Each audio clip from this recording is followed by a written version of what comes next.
जेठ का महीना चल रहा है। भीषण गर्मी का समय चल रहा है। तप रहा है। क्या हो रहा है? तप रहा है। और चर्चा भी किसकी चल रही है? तपस्या की चल रही है। प्रवचन भी किस पे चल रहा है? तपस्या पे चल रहा है। लेकिन जो ये जून की गर्मी है, ये गर्मी ताप देती है, इसमें ठंडक नहीं है। लेकिन मैं जिसकी चर्चा कर रही हूँ वो देता ताप है और मिलती ठंडक है। देता ताप है और मिलती ठंडक है। इसका नाम है तपस्या। गर्मी तो है मगर ठंडक के लिए। तो तपस्या करना भगवान महावीर ने बहुत सरल कर दिया है, बहुत सरल कर दिया है। हालांकि करना तो हमें जो 12 तप बताए हैं वो ही प्रतिदिन करना चाहिए, लेकिन प्रतिदिन 12 के 12 पूरे तप नहीं हो सकते हैं। कभी कोई सा कर लो, कभी कोई सा कर लो, कभी कोई सा कर लो, कभी उपवास कर लो, कभी एक आसन कर लो, कभी रस परित्याग करके भोजन कर लो, कभी आसन लगाने का कर लो, कभी प्रायश्चित ले लो, कभी विनय कर लो अधिक रूप में, कभी सेवा कर लो, वैयावृत्ति कर लो, कभी स्वाध्याय कर लो। ऐसे करके प्रतिदिन कभी ध्यान कर लो। तो प्रतिदिन थोड़ा थोड़ा एक एक तप करने का अभ्यास करेंगे तो हमारे जीवन में बहुत कुछ इकट्ठा हो जाएगा। तो 12 तप बताए हैं। कितने बताए हैं? 12। किसी को उपवास करना कठिन लगता है, किसी को नमक घी तेल छोड़ना कठिन लगता है, किसी को भूख से कम खाना कठिन लगता है, किसी को सरल लगता है। तो कोई सा कठिन है, कोई सा सरल है, लेकिन कुछ ऐसे हैं जो बहुत ज़्यादा सरल हैं। अंतरंग तपों में पहले तप का नाम है प्रायश्चित। गलती हो गई, सबसे गलती होती है। पंचम काल है, हीन संगनन है, कषायों की तीव्रता है, बुद्धि की कमी है, स्वाध्याय होता नहीं है, शास्त्रों का ज्ञान है नहीं। ऐसे समय में गलती ना हो ही नहीं सकता।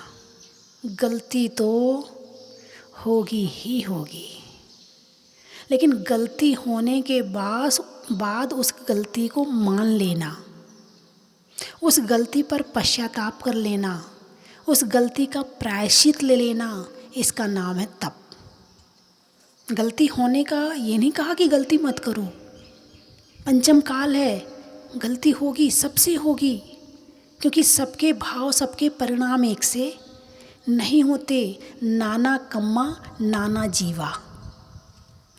अनेक तरह के कर्म होते हैं और अनेक तरह के जीव होते हैं। जब अनेक तरह के जीव होंगे तो अनेक तरह के भाव होंगे।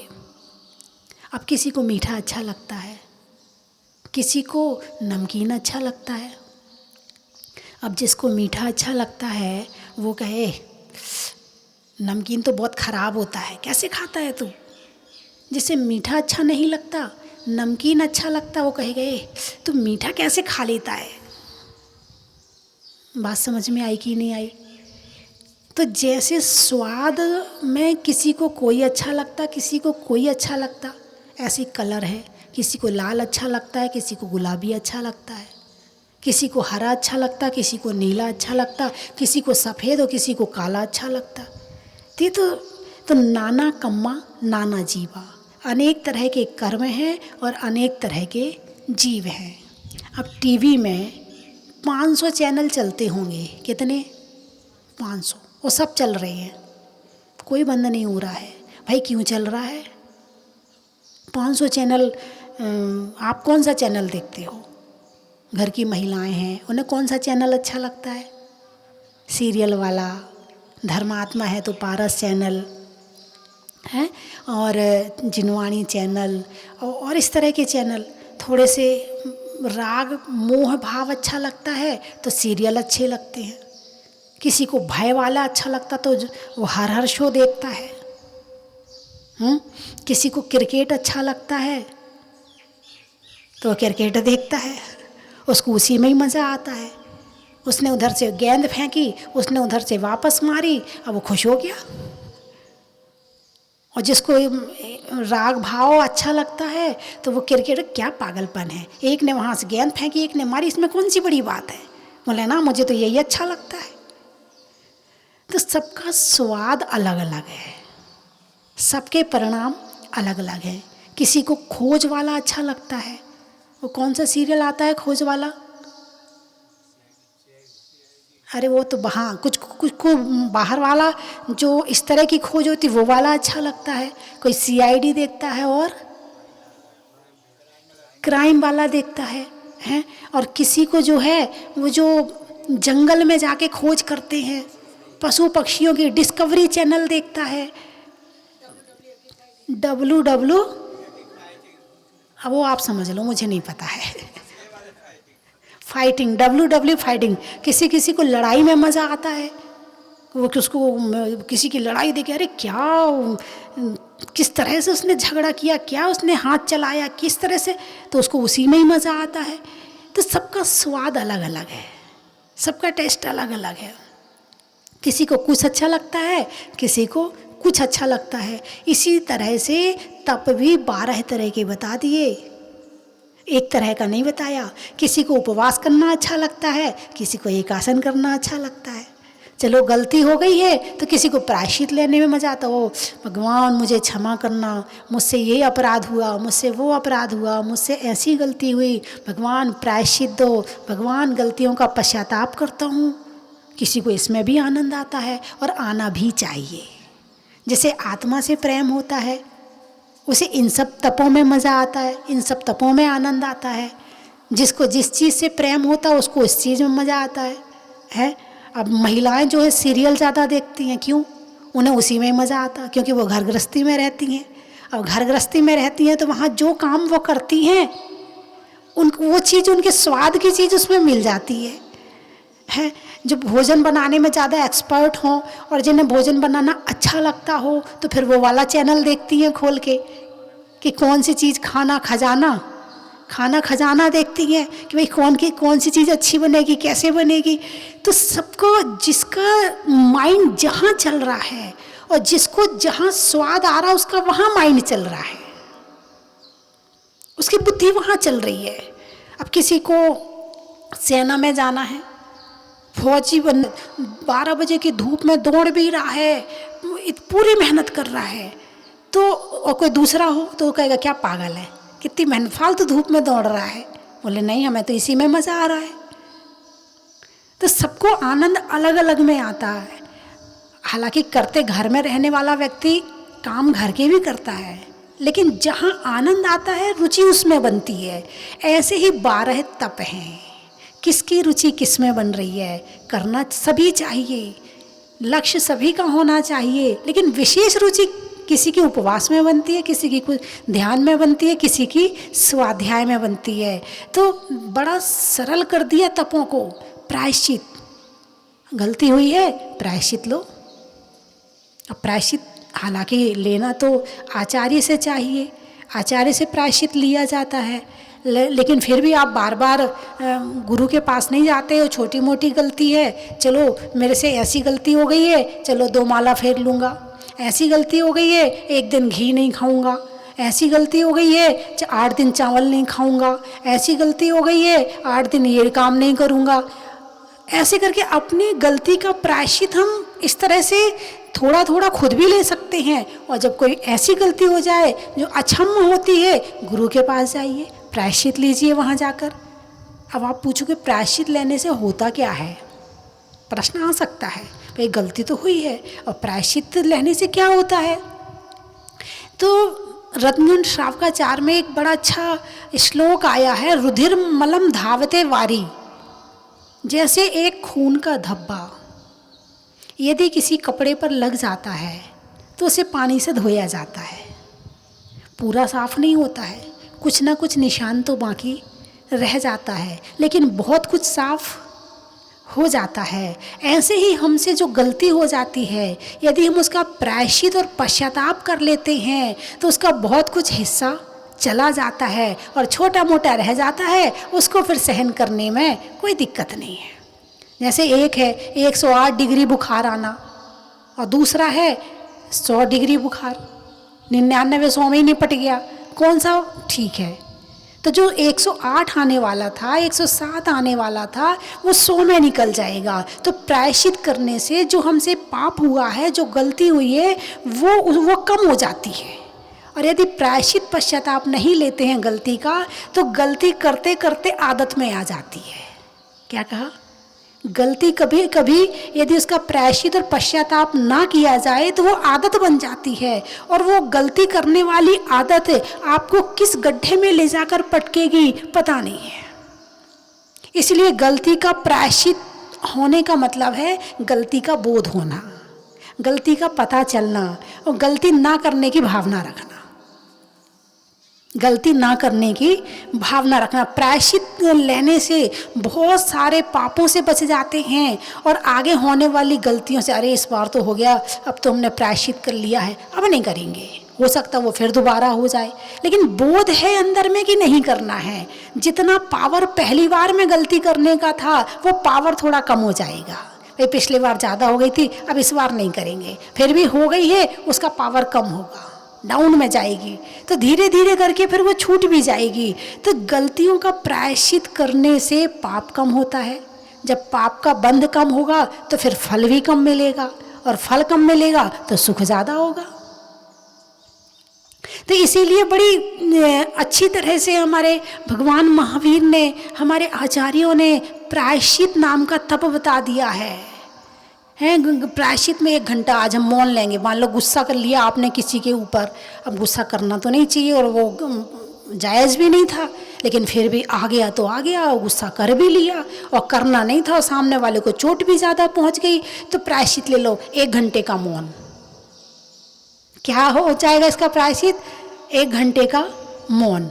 अब मौन ले लिया, अब मौन लेने से 1 घंटे जो तुमने अपने बाहर जाने वाली शक्ति को रोका है अंदर में, और जो आपने अपने ऊपर संयम प्राप्त किया है, अगले बार जब गुस्सा करोगे तो यूँ लगेगा नहीं नहीं भाई अभी फिर मौन लेना पड़ेगा, नहीं अब गुस्सा नहीं करना है, अपने आप वो बात याद आ जाएगी। तो इसीलिए प्रायश्चित नाम का बड़ा सरल सा तप है। वैसे कहा जाए तो करना यदि शुरू कर दिया जाए और अभ्यास में आ जाए तो फिर ये तप करना भी सरल हो जाएगा। अभी आपको वो काम सरल लगते हैं जिनकी आपको आदत होती है। अभी महिलाओं से कहो 15 मिनट में रसोई तैयार कर देंगी, और एक पुरुष को भेजो रसोई में, है 15 मिनट तो उसे सामान ढूंढने में लग जाएंगे। आटा कहाँ रखा है, दाल कहाँ रखी है, चावल कहाँ रखा है, फिर कौन से बर्तन में निकालना है। ऐसा ना हो कि थाली में तो वो आटा निकाल ले और परात में वो चावल निकाल ले। तो 15 मिनट तो उसको, तो जिस चीज़ का अभ्यास हो जाता है वो सरल हो जाता है। ऐसे ही कोई भी तपस्या है, कोई भी अच्छे काम है, शुरुआत में तो कठिन लगते हैं, लेकिन जब अभ्यास हो जाता है तो वो ही सरल लगने लगते हैं। तो प्रायश्चित नाम का जो तप है सरल हो जाएगा धीरे धीरे करके। आज पराठा नहीं खाएंगे, आज पूड़ी नहीं खाएंगे, आज दूध नहीं पिएंगे, आज ऐसा नहीं करेंगे। छोटी छोटी गलतियों का प्रायश्चित लेते जाओ और तुरंत वहाँ साफ करते जाओ। जितनी गंदगी आत्मा में पापों की आ रही है उसे धोते जाओ और आगे बढ़ते जाओ। है ना सरल? प्रायश्चित, विनय। आपने किसी से जय जिनेंद्र किया, लो तपस्या हो गई है। आपने भगवान के सामने नमस्कार किया भाव सहित, लो तपस्या हो गई। आपने गुरु के सामने नमस्कार किया, लो तपस्या हो गई। आपने किसी से प्रेम से बात करी, लो तपस्या हो गई। आपने दुश्मन से भी प्रेम से बात कर ली, लो तपस्या हो गई। मतलब विनय नाम का जो तप है उसमें वाणी में नम्रता और हाथ जोड़कर जय जिनेंद्र करने की आदत, भगवान के प्रति श्रद्धा, जिनवाणी के प्रति श्रद्धा, गुरुओं के प्रति श्रद्धा और इस तरह से छोटी छोटी चीज़ों में जब अपनी वाणी को हित मित और प्रिय बनाओगे तो विनय गुण अपने आप आ जाएगा। आपको कौन सा व्यक्ति अच्छा लगता है, सच बताना? जो चिल्ला चिल्ला के और गुस्से में दिन भर बोलता है वो अच्छा लगता है, या जो प्यार से और धीमे से बड़े अच्छी तरह से मीठे से बोलता है वो अच्छा लगता है? सच बताना। अरे बोलिए ना। जो धीरे से बोलता हो, प्यार से बोलता हो, मीठा बोलता हो, वो अच्छा लगता ना? अरे बोलिए ना, वही अच्छा लगता है। अच्छा, तो जब तुम खुद चिल्लाते हो, जब तुम खुद गुस्सा करते हो, जब सामने वाले को तुम अच्छे लगोगे क्या? जब सामने वाला तुम्हें बुरा कहता है तो फिर बुरा क्यों लगता है? सामने वाला गलत कह रहा है कि सही कह रहा है? सामने वाला तो सही कह रहा है। हम गलत होकर भी गलती मानने तैयार नहीं है। सबसे पहले वाणी में यदि नम्रता आ जाए, वाणी में यदि मिठास आ जाए तो जीवन चीनी की भांति हो जाएगा। जैसे चींटियाँ कहाँ जाती हैं? मीठे की तरफ। अब एक व्यक्ति हमेशा परेशान रहता है, मेरे से कोई बोलता नहीं है, मेरी तरफ कोई ध्यान नहीं देता है, मेरे को कोई पूछता नहीं है, मुझे कोई कुछ बताता नहीं है, मुझे तो कोई समझता ही नहीं कुछ भी, मुझे कोई अपने पास ही नहीं बिठाता है। अरे कारण तो खोजो, क्या कारण है? जब तुम खुद अपने आप को नहीं समझ पा रहे हो तो दूसरा तुम्हें कैसे समझ पाएगा? जब तुम खुद अपने आप को समझोगे, संभालोगे, तो दूसरा अपने आप तुम्हें बुलाएगा। तुमने अपनी वाणी को इतना खराब कर लिया है, इतना खराब कर लिया है। एक बोला, मेरे सामने की बात है कि एक सामने वाले से जब बात करता था हमेशा चिल्ला के और डांट के करता था। तो मैंने उसे समझाया, मैंने कहा देखो तुम चिल्ला के और डांट के बात मत किया करो। अरे नहीं नहीं, वो बुरा नहीं मानता है। उसका जवाब क्या था?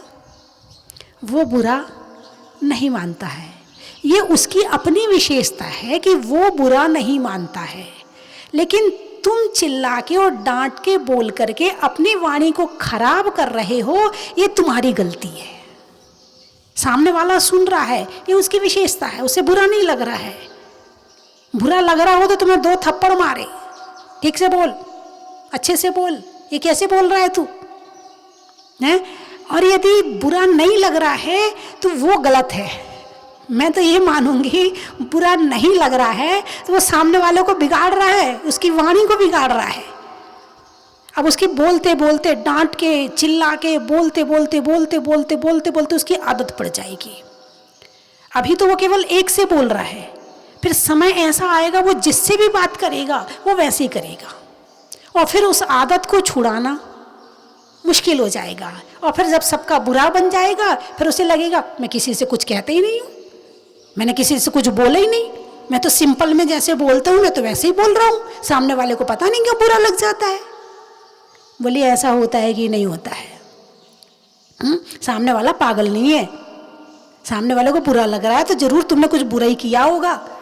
तुम उसको नहीं, खुद को समझो कि मेरी बात कह दी, सामने वाले को बुरा लगा है तो ऐसा मैंने जोर से बोला है, तेज बोला है, डांट के बोला है, मेरी आदत खराब हो गई है बोलने की। अक्सर घर में होता क्या है, घर में बच्चे होते हैं, ठीक है, और जब बच्चे होते हैं तो माँ को आदत पड़ जाती है चिल्ला चिल्ला के, डांट डांट के बोलने की। हाँ जी, है। अब बच्चे तो बेचारे बच्चे हैं, छोटे हैं, तुम्हें जवाब दे नहीं सकते हैं, तुमसे कुछ कह नहीं सकते हैं, तुम पीट भी लोगे तो वो भी कुछ नहीं कहते। बच्चे हैं बेचारे, छोटे हैं, अभी कमज़ोर हैं, ठीक है। अब आदत पड़ गई खराब, लैंग्वेज खराब हो गई। बच्चे को चिल्लाते चिल्लाते माँ की लैंग्वेज खराब हो गई। एक बात को माँ 4 बार बोलती है, छोटा बच्चा है, कुछ नहीं कह रहा है। वही बच्चा जब बड़ा होता है, मेरी मम्मी तो पागल हो गई, पता नहीं कैसे कैसे दिन भर पीछे पड़ी रहती है, सारे दिन चिल्लाती रहती है। जो छोटा बच्चा था अब वो बड़ा हो गया, तुम्हारी आदत नहीं बदली, उसकी आदत बदल गई। पहले वो शक्तिहीन था तो उसने सुन लिया, अब उसके शरीर में शक्ति आ चुकी है, उसकी चेतना जागृत हो चुकी है, अब वो तुम्हारी सुनने वाला नहीं है। अब माँ को बड़ा दुख होता है, माँ बड़ी बेचारी परेशान रहती है, बेटा तो मेरी सुनता ही नहीं है, बेटा तो मेरी सुनते ही नहीं है। बचपन में डांट डांट के अपनी वाणी को इतना खराब कर लिया कि अब बेटा ही बात सुनने को तैयार नहीं है। बेटा भले छोटा है लेकिन तुम अपनी वाणी को खराब मत करो। वो सुन लेगा, कमजोर है, लेकिन तुम्हारी वाणी जो खराब हो जाएगी, फिर उसी टोन में तुम, जिस टोन में तुम बच्चे से बात करती हो, उसी टोन में तुम सास से बात करोगी, उसी टोन में तुम ससुर से बात करोगी। फिर उन्हें बुरा लगेगा, फिर बुरा लगेगा, फिर कहेगी मैंने तो कुछ कहा ही नहीं, इतना ही तो कहा था, मैं तो कुछ बोली नहीं। उन्हें तो दिन भर बुरा लगता रहता है, इनसे तो बोल ही नहीं सकते हैं कुछ, इनसे 2 शब्द बोलो तो ये मुंह फुला के बैठ जाती है। फिर ऐसा महसूस होने लगता है। और जबकि गलती किसकी है? स्वयं की। वाणी किसने खराब करी है? स्वयं ने खराब करी है। इंसान गलती करता भी है और गलती को पहचान भी नहीं पाता है, यही आकर के गड़बड़ हो जाता है। और वाणी तो एक बहुत बड़ी एक ताकत है। इस वाणी से तो सारी दुनिया चल रही है, सारा व्यापार चल रहा है। जो व्यापारी मीठा बोलता है, अच्छा बोलता है, विनम्र होता है, सामने वाले से अच्छे से बात करता है, देखो कैसी दुकान चलती है उसकी।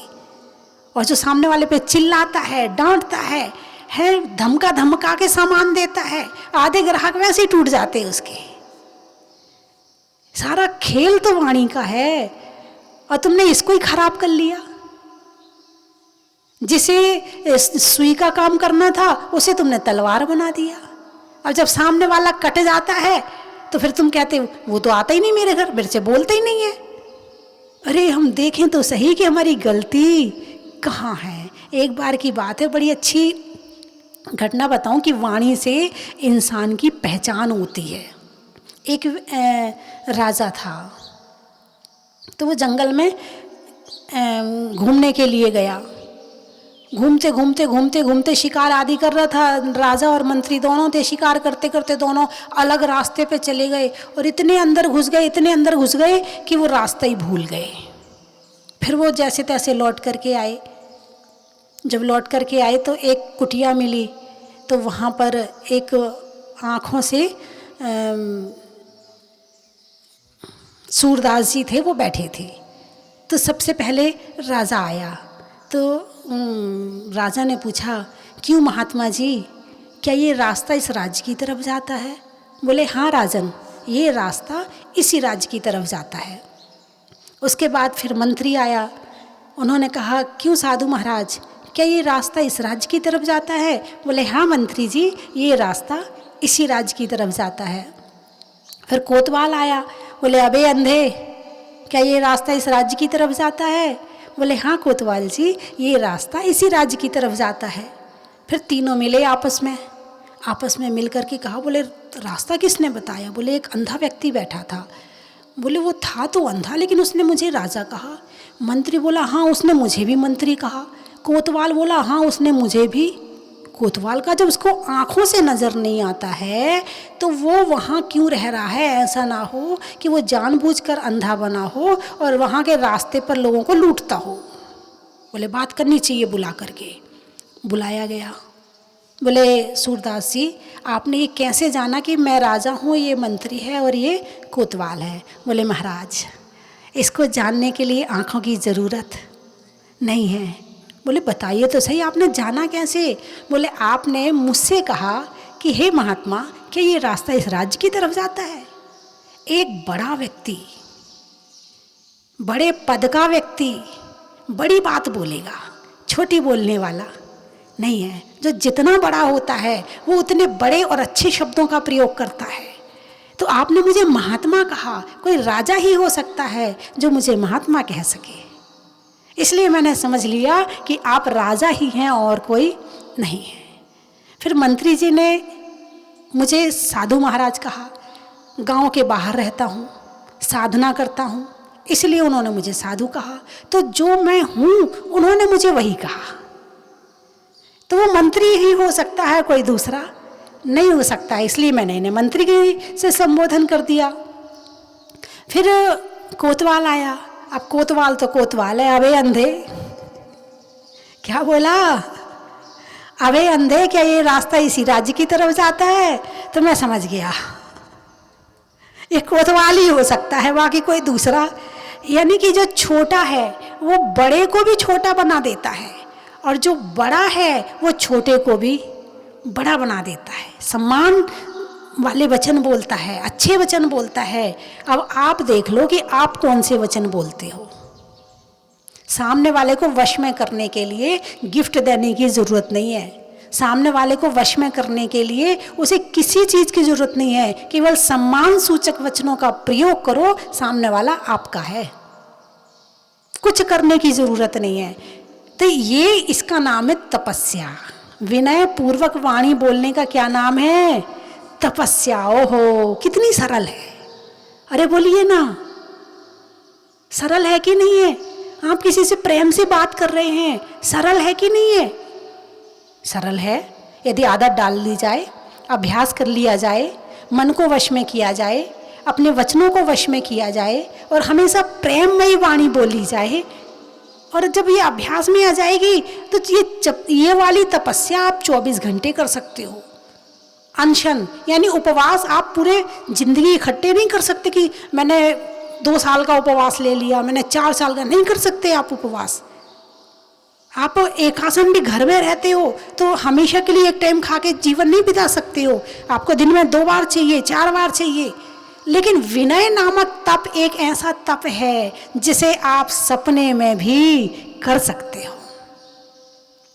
और इस तपस्या को करके आप अपने पाप कर्मों की निर्जरा कर सकते। तप का फल क्या है? तपसा निर्जरा जा। तपस्या करने से पाप कर्मों की निर्जरा होती है, और जब पाप रुक जाएगा तो क्या आएगा? पुण्य आएगा।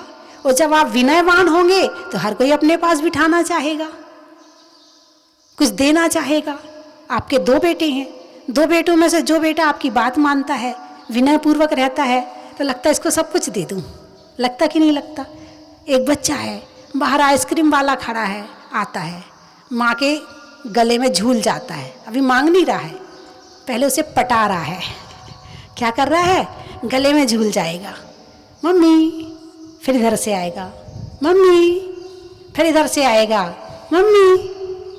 अच्छा, कुछ चाहिए है तेरे को? कैसे मिलेगा? पिता की संपत्ति बेटा बन के मिल सकती है, बाप बन के नहीं मिल सकती। और तुमने ले भी ली तो वो संपत्ति तुम्हें सुखी नहीं कर सकती है। यदि पिता की संपत्ति के साथ में उनका आशीर्वाद और मिल जाए तो वो संपत्ति आपके और ज़्यादा फलेगी फूलेगी, और वो केवल विनय के माध्यम से ही संभव है। तो मैंने कल कहा था कि मैं आपको बताऊंगी, बहुत सरल है तपस्या करना। तो विनय नामक तप, गालियां नहीं देना, कड़वे वचन नहीं बोलना, अपमान के वचन नहीं बोलना, सामने वाले के गुप्त रहस्यों को प्रकट नहीं करना। नहीं तो इंसान घुस घुस के उसके गुप्त रहस्य ले लेगा, और फिर जब सबके सामने बैठेगा तो सबको बताएगा। नहीं, गलत है। पहली बात तो तुम्हें उसके गुप्त रहस्य लेने की ज़रूरत नहीं है। फिर भी यदि तुमने ले लिए हैं तो किसी से कहने की ज़रूरत नहीं है। तो इस तरह के वचनों को शांत करके और प्रिय वचनों को बोलना हो गया विनय तप। तप भी हो गया, पाप भी रुक गया, उपवास भी नहीं करना पड़ा, कुछ भी नहीं करना पड़ा, और तपस्या हो गई। अरे बोलिए ना, है? अच्छा लगा कि नहीं लगा? तो एक आध दिन के लिए तो विनय तप कर ही सकते हो, एक दिन के लिए है। आज का नियम ले लो कि कड़वे वचन नहीं बोलेंगे, अपमान के वचन नहीं बोलेंगे, किसी पर व्यंग नहीं करेंगे, किसी को मतलब गुस्सा नहीं करेंगे। सबका मतलब एक ही है कि आज गुस्सा नहीं करेंगे। हो सकता है क्या? अरे बोलिए ना, है? आज का क्या नियम है? गुस्सा नहीं करेंगे। और जितने लोग मिलेंगे सबको हाथ जोड़ करके जय जिनेंद्र करेंगे। हाथ जोड़कर, ऐसे नहीं जय जिनेंद्र नहीं। हाँ, ऐसा लगता है एहसान सा कर रहा है जय जिनेंद्र करके। हाथ जोड़कर मुस्कुराकर जय जिनेंद्र, ऐसे खूब अच्छी तरह से। किसी का मोबाइल भी आएगा तो सबसे पहले बहन जी जय जिनेंद्र, भाई साहब जय जिनेंद्र, या जो भी आपके सामने है पहले संबोधन, उसके बाद में जय जिनेंद्र। और बड़ी मीठी वाणी में, इतनी मीठी वाणी में है कि सामने वाला कहे आज तुम आनंद आ गया, आज सूरज कहाँ से निकला, इतने प्यार से बोल रहा है। तो आज का नियम यही है कि आज आपको क्रोध नहीं करना है और विनय का पालन करना है। लेकिन ऐसा मत करना, आज तो छोड़ दिया तेरे को, आज माता जी ने नियम दिया है, कल देख लेंगे तेरे को। हाँ, ऐसा भी हो सकता है, संभव है। ये संस्कार उड़ उड़ के ऊपर आते हैं, हाँ, उछल उछल के बाहर आते हैं। इनको संभालना बड़ा मुश्किल है। दूसरों को सुधारने के लिए तो बहुत मेहनत करते हैं, खुद को सुधारने के लिए मेहनत करो तो बहुत बड़ी बात है, और उसका ही नाम तपस्या है। खुद को सुधार लिया, उसका नाम है तपस्या। तो आज जो विनय बताया है, जिनवाणी को शीश झुकाना, भगवान को शीश झुकाना, आप घर में भी बैठे हो तो घर में ही बैठ कर के भावपूर्वक नमस्कार करना, ऐसे अंदर से पूरे रोम रोम से नमस्कार करना, ऐसे लगे कि भगवान बिल्कुल मेरे अंदर ही समाहित हो गए। आप नमस्कार तो करते हो, आत्मा से नहीं करते हो। आत्मा से नमस्कार करने की कोशिश करना, एक एक रोम, एक एक अंग कहे कि हाँ, मैं भगवान को याद कर रहा हूँ। रोम रोम में भगवान आ जाने चाहिए, ऐसे नमस्कार करना भगवान को, तो ये विनय नामक तप हो जाएगा, है ना। आगम में वय का, मनुष्यों में वय का, आगम में नय का, और करने में विनय का, करने में जप का, बसी में कप का, और जीवन में तप का, होने में बोध का, करने में शोध का, छोड़ने में क्रोध का,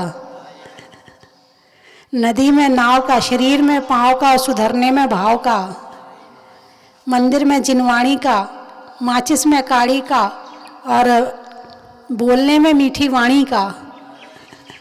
बोले 24 भगवान की।